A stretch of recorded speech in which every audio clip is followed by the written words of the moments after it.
वो तो सबको सिर्फ अपना क्लाइंट समझता है, ग्राहक समझता है, बस आ गया, इससे जितना हो सके ऐंठ लो, यही में भलाई है।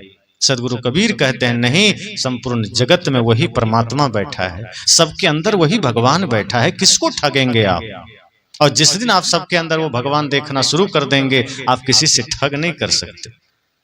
जैसे आप किसी को गाली दे रहे हैं और तब तक दे रहे हैं, और अचानक आपको उनके अंदर कोई, जिस भगवान को आप मानते हैं उसकी छवि दिखने लग जाए, अचानक मान लीजिए कि आप अपने पड़ोसी को गाली दे रहे थे और आप सदगुरु कबीर को मानते हैं या भगवान बुद्ध को या राम जी को मानते हैं या किन्हीं भी संत को मानते हैं, और अचानक संजोग ऐसा हो कि उसके अंदर उन्हीं की छवि आपको दिखने लग जाए, तो आपका गाली वहीं बंद हो जाएगी, आप नहीं दे सकेंगे। फिर आप हाथ जोड़ लेंगे, ये क्या हो रहा है? क्यों? क्योंकि आप जिनको गाली दे रहे थे उनमें उनकी छवि नजर आ गई, जिनको आप पूजते हैं और जिनकी आप पूजा करते हैं, जब वो सामने आ जाए तो मुख से गालियां नहीं निकलती, मुख से प्रार्थना निकलती।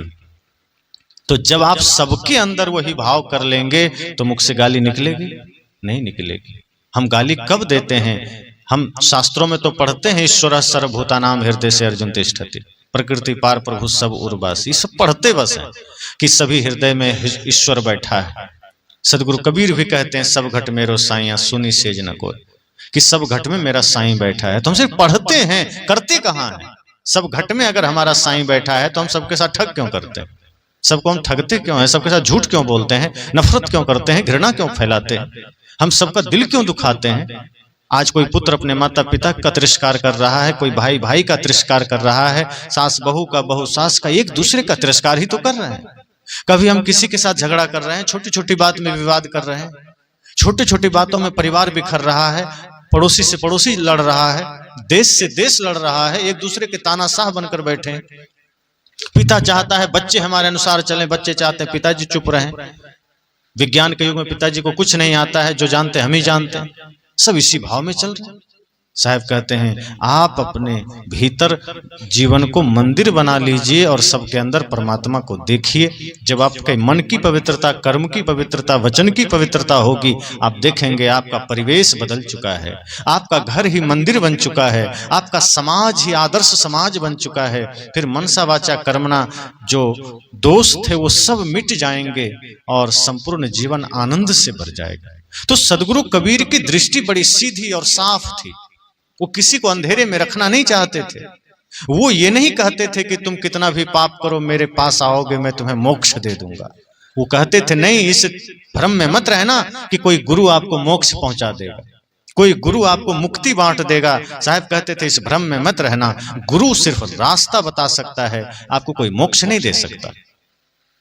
कई लोग, कई माताएं संतों के पास जाती, प्रार्थना करती कि गुरुजी आशीर्वाद देना बेटा मैट्रिक का एग्जाम पास कर जाए।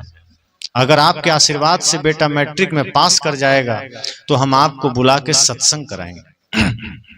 और संत कह देते हैं अगर मैंने आशीर्वाद दिया और फिर भी तुम्हारा बेटा पास नहीं हुआ तो सत्संग कराओगे? तब माताएं कहती है कि तब क्यों कराएंगे, पैसा फालतू क्या आया है। मतलब आप तो सीधे सीधे सौदाबाजी कर रहे हैं। मतलब आपको लगता है कि गुरु आशीर्वाद देंगे काम बन जाएगा।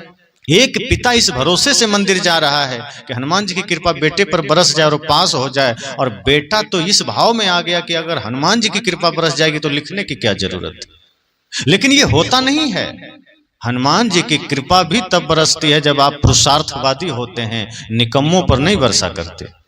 लापरवाह अगर कोई आदमी है, आलसी कोई आदमी है, उस पर गुरु का भी आशीर्वाद काम नहीं करता, माता पिता का भी आशीर्वाद काम नहीं करता। आशीर्वाद भी वहीं फलित होता है जो आदमी पुरुषार्थी होता है।